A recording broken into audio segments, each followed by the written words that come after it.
The past 60 years have seen huge advances in science that should have raised the efficiency of commercial drug research and development. Yet, the number of new drugs approved per billion US dollars spent on R&D has been cut in half every 9 years since 1950, falling around 80-fold in inflation-adjusted terms. So why have we seen an exponential decrease in productivity, even though we're in the most advanced period of drug research and development ever?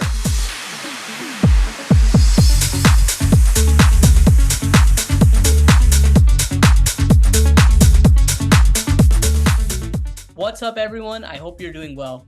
If you're new to the channel, my name is Chirag Lathia, and I make videos on life science and business topics. In today's video, we're going to be talking about Eroom's Law. Eroom's Law is the observation that drug discovery is becoming slower and more expensive over time, despite improvements in technology such as high-throughput screening, biotech, combinatorial chemistry, and computational drug design. Even with all of these improvements, the inflation-adjusted cost of developing a new drug doubles every 9 years. Eroom's Law is a play on words from Moore's Law. Moore's Law is a term that was coined to describe the exponential increase in the number of transistors that can be placed onto an integrated circuit.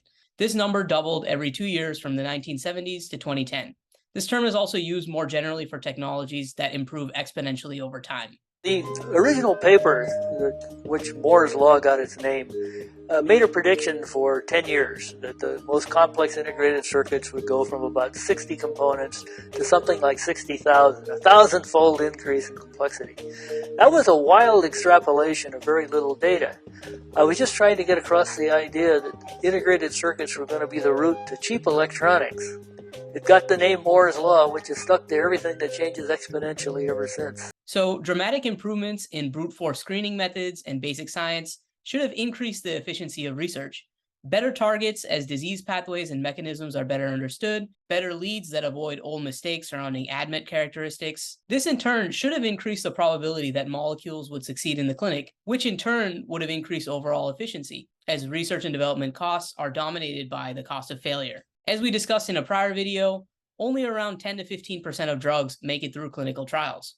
Even after all this improvement, the probability that a small molecule successfully completes clinical trials has remained more or less consistent for about 50 years. And when you take into account money spent, R&D efficiency has actually declined. So when examining the causes for this decline, the authors stumble upon 4 key causes. So the first being the better than the Beatles problem. New drugs only really have a modest incremental benefit over drugs that are already widely considered as successful, and treatment effects on top of already effective treatments are an incremental improvement at best.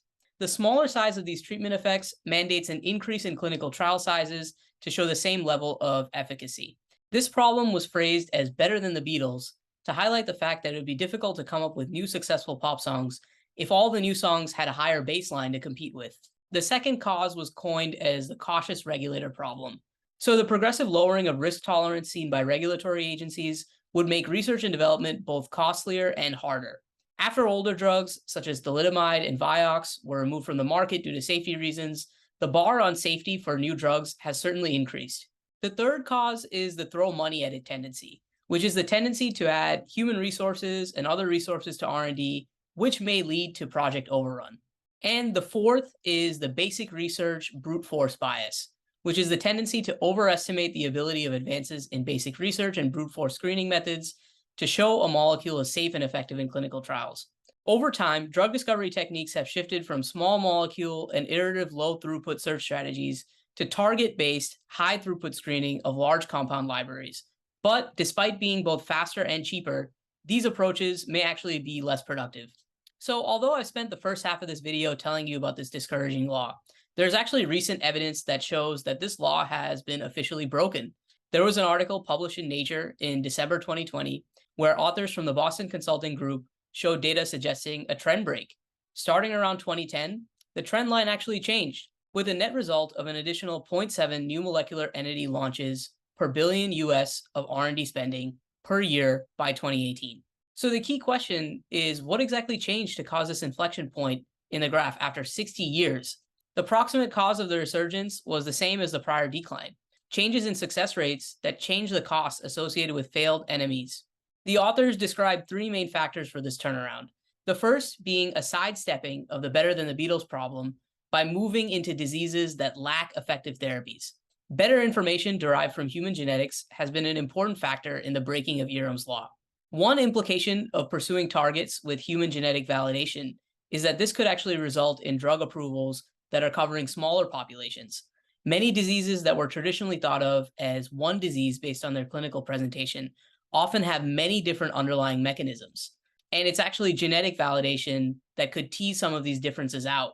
There are many rare diseases that are caused by specific genetic variants, and there has been substantial progress in identifying those genes.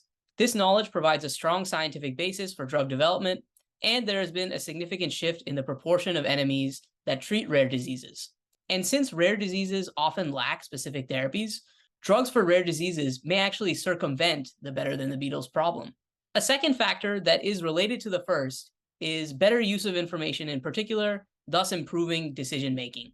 A third factor is changes to the threshold for regulatory approval, perhaps related to shifts in disease areas or regulatory philosophy, thus reversing the cautious regulator problem, at least in some diseases. As I mentioned before, there has been a shift in the proportion of enemies that treat rare diseases. While it's not necessarily the case that the regulatory threshold would be lower for such diseases, the risk-benefit balance for new drugs is different when there are no existing therapies. There are examples from particularly severe diseases where it appears that a lower regulatory threshold has been acceptable, such as the approval for Exondys 51 for the treatment of Duchenne muscular dystrophy. If you want my take, a lot of cutting-edge biotech companies cite Eroom's Law to position pharma's R&D woes as an efficiency problem. They would say that with advances in computation, we could theoretically lower the cost of drug development. The real problem limiting us today is drug efficacy as a result of biologic limitations, not efficiency of drug development. This is evidenced in the first 60 years of the Eroom's Law trend, where even with efficiency improvements in R&D, we still didn't see an inflection of the curve.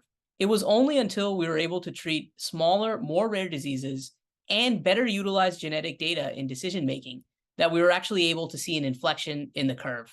The solution that many folks may propose isn't to tack on AI or throw more computing at a problem in a hope of squeaking out more efficiency. Nevertheless, companies that take advantage of this moment in better decision-making and a better understanding of biology will certainly outperform those who do not. So to recap, we talked about Eroom's Law, which states that even with additional spend in R&D, the number of new drugs approved per billion spent has been cut in half every 9 years since 1950, falling around 80-fold in inflation-adjusted terms. And we also saw evidence that this curve has reached an inflection point and is actually going back up now. So with all that said, let's get a good discussion going in the comments below. Let me know what you think about Eroom's Law. Why do you think we've seen an improvement recently? And do you think that we will continue to see efficiency improvements in the future? I will read all your comments and reply. Please also consider sharing this video with a friend if you learned something new. I've also placed a few links down below with my favorite services that I use on a daily basis. And if you would like to support the channel, you can click through those. YouTube tells me that around 80% of you watching are not subscribed yet. So if you enjoyed the content and you made it this far, please consider subscribing if you haven't yet. With that said, thank you so much for watching and see you soon.